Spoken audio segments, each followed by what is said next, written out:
Bismillahirrahmanirrahim. Assalamualaikum warahmatullahi wabarakatuh. Perkenalkan, nama saya Habibi Batul Mikai dengan NPM 233510725. Pada pertemuan kali ini saya akan melakukan presentasi yaitu untuk memenuhi UAS atau EAS praktikum Big Data, yang mana arahan dari asisten labornya itu, yang pertama kita itu suruh menjelaskan materi pertemuan 1 sampai 6 yang sudah kita pelajari sebelumnya. Kemudian terapkan dalam bentuk contoh data dari materi P4 atau 6. Silakan pilih salah satu. Jelaskan dalam bentuk video, kemudian diupload. Ketentuan buat video segala macamnya dijelaskan. Baik. Sebelum itu saya akan sedikit akan menjelaskan dari materi pertemuan 1 sampai 6 pada kesempatan kali ini, yaitu tentang sistem Big Data.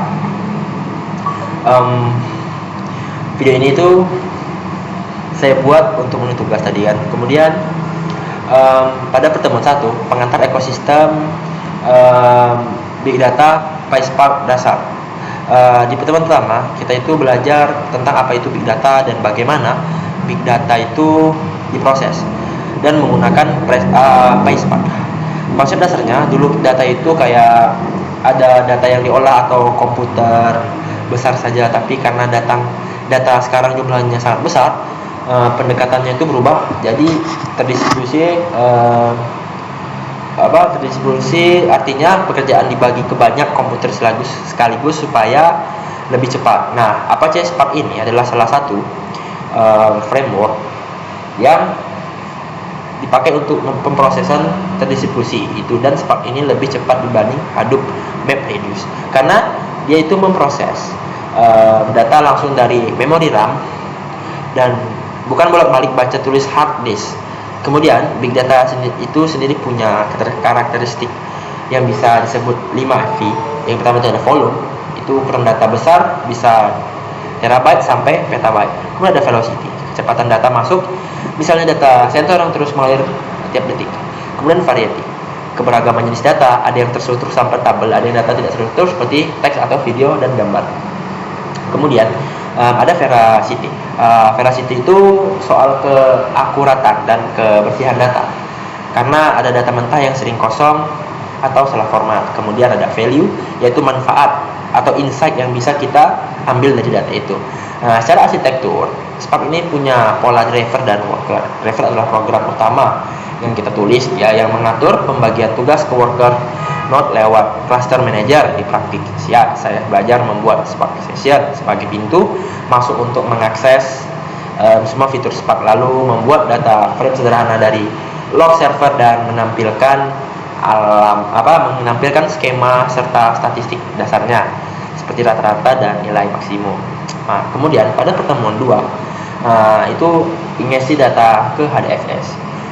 Di pertemuan kedua itu saya belajar tentang HDFS atau Hadoop Distribution File System. Jadi kalau di pertemuan 1 kita fokus pada pemrosesan data, di pertemuan ini fokusnya ke penyimpanan data secara skala besar. Konsep utamanya itu HDFS itu menyimpan file dengan cara memecahnya jadi blok-blok kecil, lalu blok itu disebar dan disalin ke beberapa nodes, data node gitu. Kemudian tujuannya supaya kalau satu komputer mati atau rusak, datanya tetap aman karena ada salinan di komputer lain. Ini yang disebut fault tolerance. Kemudian cara praktik itu saya melakukan instalisasi Hadoop di Windows, mengatur file konfigurasi seperti core site.xml dan hdfset.xml. Kemudian kami itu menjalankan data node dan data name node dan data node. Lalu dari Python menggunakan library HDFS yang saya mengunggah versi dummy dari laptop yang langsung ke dalam HDFS-nya. Nah, lanjut pada pertemuan ketiga itu data wrangling dengan Spark. Pada pertemuan ketiga, data wrangling dengan Spark itu atau proses membersihkan dan merapikan data mentah supaya siap dianalisis. Ini pentingnya karena di dunia nyata itu jarang bersih, sering ada nilai kosong atau format yang tidak seragam. Dan di sini kita belajar konsep dasar Spark itu, yaitu transformasi data action. Transformasi itu seperti select, filter, atau with column. Kemudian sifatnya lazy evaluation, artinya belum benar-benar dieksekusi sampai ada action seperti show atau call yang memicunya. Dalam praktiknya itu Kita itu mengolah data transaksi yang kotor, di mana di nilai user yang kosong itu penulisan huruf besar kecil yang tidak konsisten. Kemudian ada format tanggal yang berbeda, seperti ada yang pakai tanda garis miring atau yang pakai huruf T. Saya menstandarkan semua hal itu menggunakan regular expression atau regex untuk mengekstrak informasi seperti nama barang dan jumlah dari satu kolom ke teks terpanjang. Dan akhirnya saya membuat kolom kalkulasi baru seperti total belanja berdasarkan logika bisnis. Lanjut pada pertemuan keempat, itu tentang Spark SQL, join agresi, dan Windows Function. Pertemuan keempat ini masuk ke Spark SQL, yaitu menjalankan query SQL langsung di atas data frame Spark. Sebelum bisa dipakai, data frame harus didaftarkan dulu jadi aplikasi sementara menggunakan creator replace temp view. Ada 3 konsep utama yang saya pelajari. Pertama itu ada join, untuk menggabungkan beberapa tabel berdasarkan kunci yang sama, misalnya tabel pegawai digabung dengan tabel departemen. Kedua, aggregation, yaitu meningkas data pakai fungsi seperti sum, average, atau count yang dikombinasikan dengan group by. Misalnya menghitung total gaji per departemen. Ketiga Windows function ini agak berbeda karena dia menghitung sesuatu tanpa mengurangi jumlah baris data. Contohnya rank, untuk mencari siapa karyawan yang gajinya tertinggi di masing-masing departemen, tapi baris data yang lain tetap ditampilkan semua. Yang menarik di balik semua query ini dioptimalkan otomatis oleh komponen bernama Catalyst Optimizer yang menyusun rencana eksekusi yang paling efisien sebelum benar-benar menjalankan query-nya. Pada pertemuan kelima itu optimasi kinerja dasar pada Spark. Yang pertemuan ini intinya menjalankan query itu tidak cukup hanya benar hasilnya, tapi juga harus efisien, apalagi kalau datanya sudah berskala besar. Dan ada 4 konsep optimasi dasar yang saya pelajari. Pertama ada execution plan, yaitu rencana eksekusi yang dibuat Catalyst Optimizer. Sebelum query dijalankan, kita bisa lihat pakai fungsi explain. Ini seperti melihat rute GPS sebelum jalan. Kedua yaitu caching, yaitu menyimpan data yang sering dipakai ulang dalam RAM pakai cache, supaya Spark tidak perlu baca ulang dari list setiap kali. Kemudian ketika ada partitioning yang mengatur bagaimana data dipecah di beberapa bagian. Repartition dipakai untuk menata ulang partisi secara merata, sedangkan coalesce yang dipakai untuk mengurangi jumlah.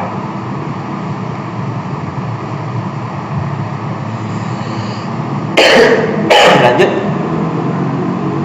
pada pertemuan ke-6, itu MongoDB data store non relational, yang dimana pada pertemuan terakhir ini kita itu membahas MongoDB, yaitu database NoSQL, SQL yang berbasis dokumen. Bedanya dengan Spark SQL yang tadinya kita bahas, MongoDB ini tidak menyimpan data di dalam bentuk table seperti data bentuk dokumen JSON yang mirip JSON. Kemudian keunggulannya dari MongoDB ini itu selama itu schemaless, artinya tidak wajib mendefinisikan struktur kolom di awal, dan setiap dokumen boleh punya jumlah atribut berbeda-beda. MongoDB ini juga langsung menyimpan data array dan data bersarang untuk nested dokumen dalam satu dokumen saja. Jadi tidak ada perlu banyak table di dalam join di database relasional biasa.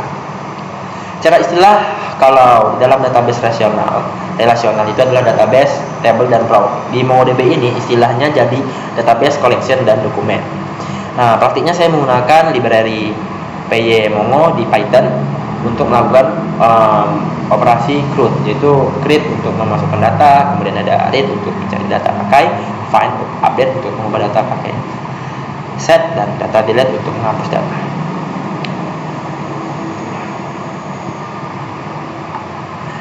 Mungkin jadi kesimpulan pada pertemuan untuk penjelasan materi 1 sampai 6. Dari pertemuan ini kita belajar mulai dari konsep dasar big data dan Spark menyimpan terdistribusi lewat HDFS, pembersihan data lewat data wrangling query relasional lewat Spark SQL, optimasi performa lewat caching, dan frequent sampai penyimpanan non relasional lewat MongoDB. Semua materi ini saling berkaitan. mulai dari bagaimana data disimpan, dibersihkan, di-query sampai dioptimalisasikan performanya. Semua itu sangat saling berhubungan intinya, dan mungkin itu penjelasan singkat dari saya. Mungkin masih banyak kurang dan kehilafan dari saya. Mari kita lanjut ke pertemuan tugasnya itu. Pada UAS praktikum ini saya itu mengambil pada modul P6 praktik organisasi dan Pak Habib. Itu pertama itu kita melakukan instalisasi Spark Session. Apa yang dilakukan oleh ini, misalnya pip install PySpark Quiet, memasang library PySpark di environment Colab. Colab menyediakan secara default. Dan 2 baris OS invariant, memastikan Spark menggunakan implementer Python sama dengan Colab supaya tidak jadi jadi error mismatch versi Python antara driver dan worker. Spark Session yaitu titik masuk utama untuk semua operasi. Spark app name UAS optimalisasi Spark, cuma nama identitas aplikasi dan muncul di Spark UI master. Artinya Spark jalankan secara lokal atau satu mesin, memakai semua core yang tersedia, mensimulasikan cluster kecil dalam satu collab. Runtime hasil Spark siap versi 4.0.3, artinya Spark Session berhasil dibuat. Nah, sini kita bisa lihat. Nah, ini outputnya Spark Session sudah diinstal. Kemudian pada sel 2 ini membuat dataset dummy 500.000 baris apa yang dilakukan ini, yaitu pertama Spark range 0 sampai 500.000, membuat data frame berisi kolom ID dari 0 sampai 499,99. Ini secara cepat membuat dataset data besar tanpa perlu file eksternal. Which column nilai acak, RADN, kemudian kali 100. Dan menambah kolom angka acak terdistribusi normal, rata-rata 0. Dikalikan 100 supaya rentang nilainya lebih besar. With kolom kategori acak, ren kali 10 cache int. Menambah kolom kategori acak berupa bilangan bulat 0 sampai 9 nanti dipakai untuk group by dan filter. Mindf large r.rdd dan get 6 partition. Menampilkan beberapa banyak partisi. Ini sebagai secara internal, dibagi secara internal oleh Spark. Hasil run jumlah partisi awal itu 2 karena dijalankan dengan lokal. Kemudian lingkungan kolom yang for CPU yang terbatas, biasanya 2 vCPU. Spark optimasi membagi data jadi 2 partisi. 5 baris pertama menunjukkan nilai acak. Tuh. 5 baris pertama itu menunjukkan nilai acak.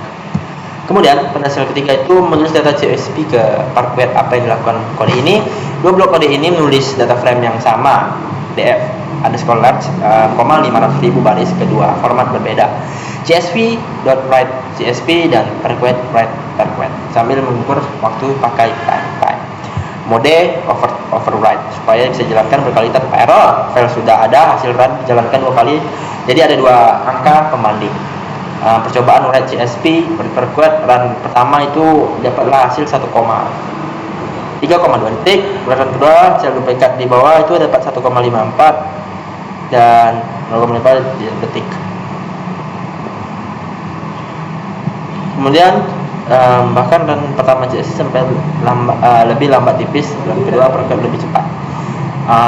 Penggunaan sel 3 itu blok kode di bawah ini bersama dengan sel 3 jalankan ulang untuk melihat konsisten waktu praktik yang paling mengambil kesimpulan dari satu pengelolaan saja. Kemudian pada sel 4 membaca dan mengagregasi CSP versus Parquet. Apa yang dilakukan pada ini? Membaca ulang data dari file CSP spark.read.csp, kemudian ada invert schema sama dengan true, dan dari Parquet spark.read.parquet invert schema sama dengan true diperlakukan khusus untuk CSV karena file CSV tidak menyimpan tipe data. Spark harus membaca ulang seluruh file hanya untuk menebak tipe tiap kolom. Ini salah satu penyebab CSV lebih lambat. Parquet sudah menyimpan skema di dalam filenya sendiri. Jadi proses tebak-tebakan ini group by kategori acak, sum, nilai acak, collect adalah operasi action yang memicu Spark benar-benar membaca seluruh data dan menjumlah nilai acak target kategori. Hasilnya itu waktu read dan agregasi CSP. Kita lihat dapatlah, kalau di situ itu dia dapat 10,5 waktu read agregasi Parquet 1,58 detik. Tuh. Kemudian pada sel kelima, caching dan execution plan. Apa yang dilakukan oleh query ini itu dijalankan di FPerfect filter kategori acak besar 5, lebih dari 5. Kon tanpa catch dulu, catat waktunya 2,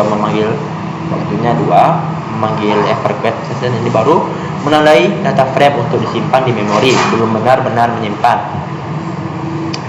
Catatan di sini nih, secara teori query dengan catch seharusnya lebih tinggi, tapi pada hasil run angkanya malah nyaris sama, bahkan verifikasi lebih lambat 0,03 detik. Ini bukan berarti konsep CC-nya salah. Penyebabnya mungkin besar karena data set tersebut baru tergolong kecil untuk ukuran cepat. Nah, sini kita bisa lihat. Nah, pada sel ke-6 kita membaca ulang shortcut secara cacat pen converter ini. Sel ini menimpa ulang variabel di FPerfect dengan hasil spark rate perfect yang baru. Lalu langsung menjalankan group by, sum, collect dan mengukur waktunya. Kesimpulan dari seluruh percobaan di notebook ini, format eksekusi jauh lebih unggul dibanding CFV untuk operasi baca. Ditambah agresi 1,58 detik versus 10,59 detik, sekitar 6-7 kali lebih cepat. Karena sifatnya yang kolumnar, terkompresi dan sudah menyimpan skema sendiri. Yang kedua, efek CC tidak jelas dari selisih waktu saja. Terutama pada dataset kecil 5.000 baris di mana operasi sudah sangat cepat, kecil dari 1 detik. Bukti caching yang lebih meyakinkan justru melihat pada execution plan lewat operator. In memory table scan 3. Yang ketiga, caching menempel pada objek data frame, bukan nama variabel bagian data frame dibuat ulang dari pembacaan file. Caching sebelumnya tidak lagi berlaku untuk objek yang baru. Yang keempat, execution plan .explain dan sangat berguna untuk memverifikasi apa yang benar-benar terjadi di balik layar. Tidak cukup hanya mengandalkan asumsi atau angka waktu semata. Baik, inilah proyek yang sudah saya buat sampai di akhir pembuatan video ini. Saya mengucapkan terima kasih kepada kakak asisten labor yang sudah mengajarkan ilmunya, dan buat bapak dosen Dr. Afizal juga. Dan sekali lagi, mungkin tugas ini masih jauh dari kata sempurna, tapi saya sudah berusaha untuk membuatnya. Saya akhiri, wassalamualaikum warahmatullahi wabarakatuh.